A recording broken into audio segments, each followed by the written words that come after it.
ஒரு பிரச்சனைக்கான சரியான தீர்வை கண்டுபிடிக்கும்போது அந்த பிரச்சனைய சரி பண்ணலாம்.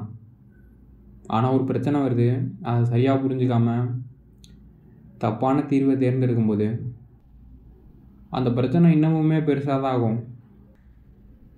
மக்கள் வாழ்க்கையில் கஷ்டப்படுறதுக்கு காரணம் பிரச்சனைக்கான சரியான தீர்வே தெரிகிறது கிடையாது. எப்பயுமே தப்பான தீர்வு தான் சரியான தீர்வுன்னு நம்பி ஏமாந்துக்கிட்டு இருக்காங்க. உதாரணத்துக்கு, ஒரு நாட்டுக்கும் இன்னொரு நாட்டுக்கும் போர் வருது.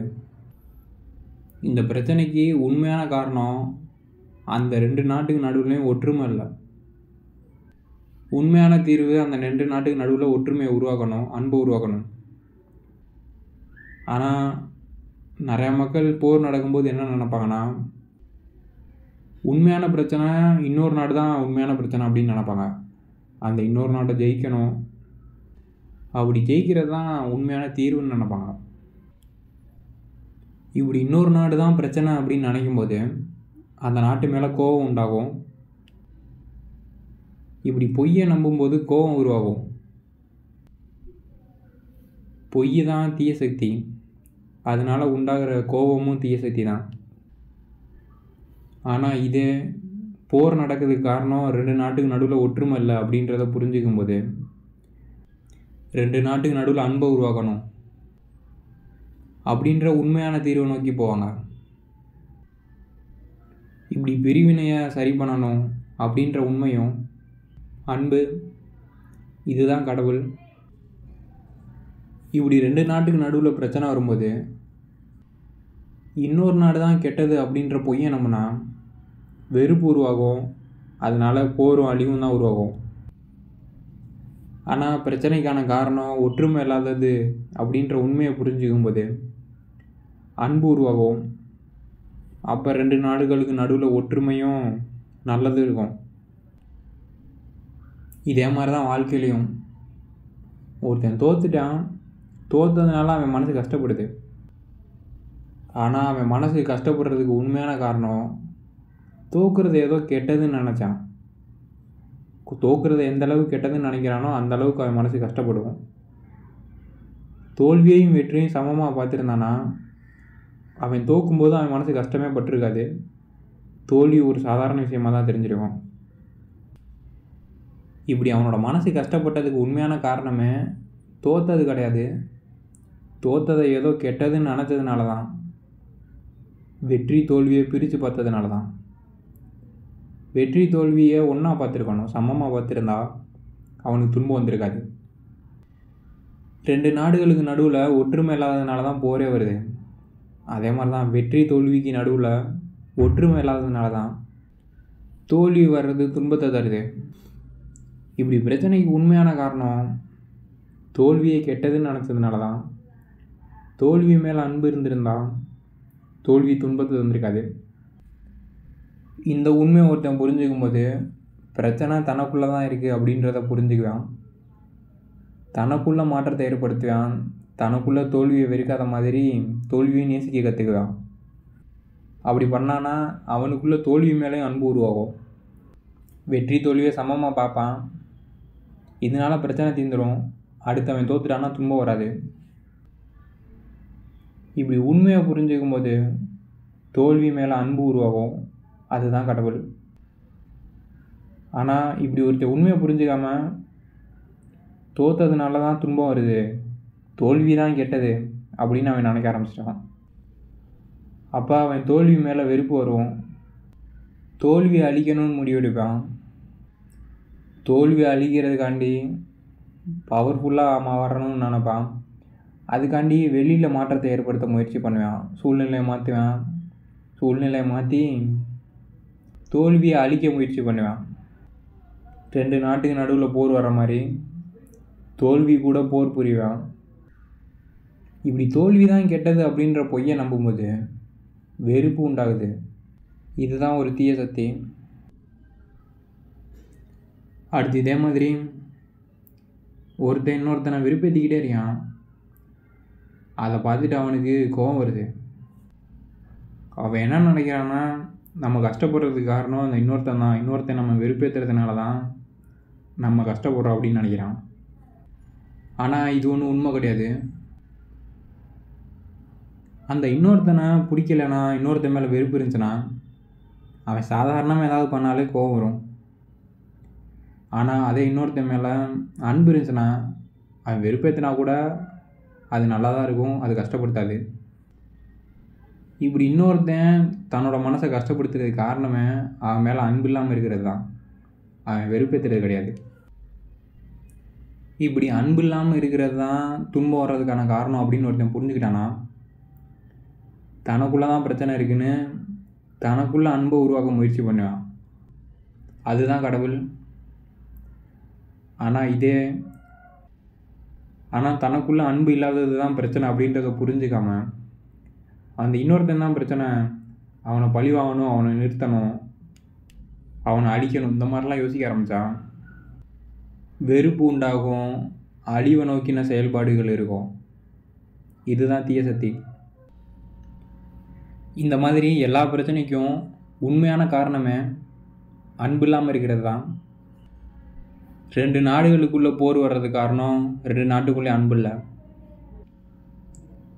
தோல்வி, அவமானம், துன்பம், இது மாதிரியான நெகட்டிவான விஷயங்கள் துன்பம் தர்றதுக்கு காரணம் இந்த மாதிரியான நெகட்டிவான விஷயங்கள் மேலே அன்பு இருக்கிறது இல்லை. அதே மாதிரி சுற்றி இருக்கிறவன் வெறுப்பேற்றினாலுமே அவன் மேலே அன்பு இல்லாததுனால தான் அதுவும் துன்பம் தருது. இப்படி எல்லா பிரச்சனையும் காரணம் அன்பு இல்லாமல் இருக்கிறது தான் அப்படின்ற உண்மையை புரிஞ்சுக்கும்போது, அன்பை உருவாக்குறது தான் ஒருத்தன் சரியான தீர்வுன்றதை புரிஞ்சுக்குவான். அப்போ தனக்குள்ளே மாற்றத்தை ஏற்படுத்துவான், தன்னை பற்றி புரிஞ்சுக்குவான், வாழ்க்கையை பற்றி புரிஞ்சுக்குவான். இப்படி அன்பை உருவாக்கக்கூடிய உண்மையை தேடி போவான். ஆனால் பிரச்சனையை சரியாக புரிஞ்சிக்காம, பிரச்சனைக்கு காரணமே ஏதோ ஒரு கெட்டது இருக்குது, கெட்டது தான் பிரச்சனைக்கு காரணம் அப்படின்னு நினச்சான்.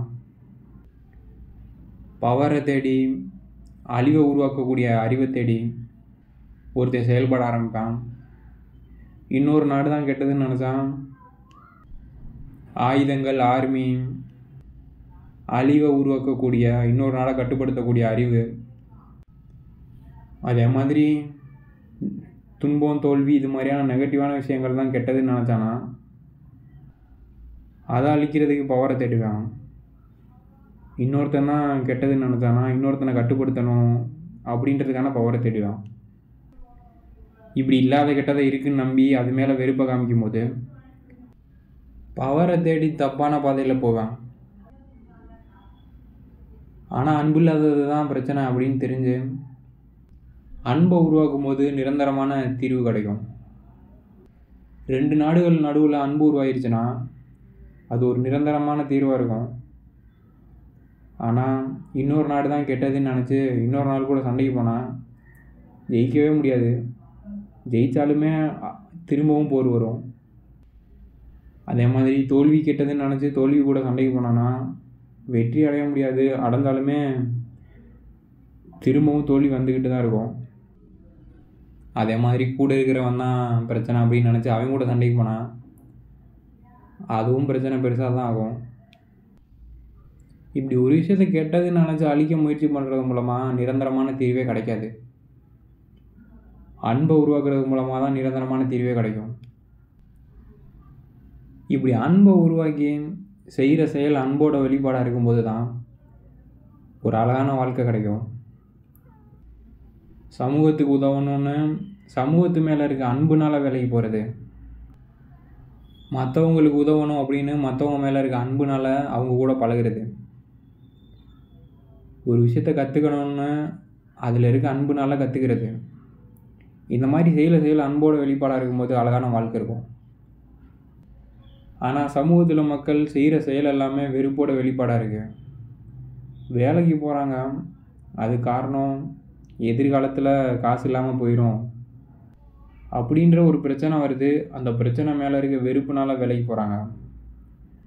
தோல்வியை வெறுக்கிறாங்க, தோல்வியை அழித்து சாதிக்கணும் அப்படின்றதுக்காண்டி வேலைக்கு போகிறாங்க. கல்யாணம் பண்ணலைன்னா பிரச்சனை வரும், குழந்த போக்கலைன்னா பிரச்சனை வரும், இப்படின்னு ஏதோ பிரச்சனை வரும். அந்த பிரச்சனையை அழிக்கணுன்றதுக்காண்டி பிரச்சனை மேலே இருக்க வெறுப்புனால கல்யாணம் பண்ணுறது, குழந்தை பெற்றுக்கிறது, இது மாதிரியான செயல்கள் செய்கிறாங்க. அதே மாதிரி நண்பர்கள் கூட பழகுறதுமே யாரு கூடயும் பழகலைன்னா போர் அடிக்கும், இல்லைன்னா எதிர்காலத்தில் தேவைப்படுவாங்க. இது மாதிரியான பிரச்சனையிலேருந்து தப்பிக்கணும் அப்படின்றதுக்காண்டி பழகுறாங்க.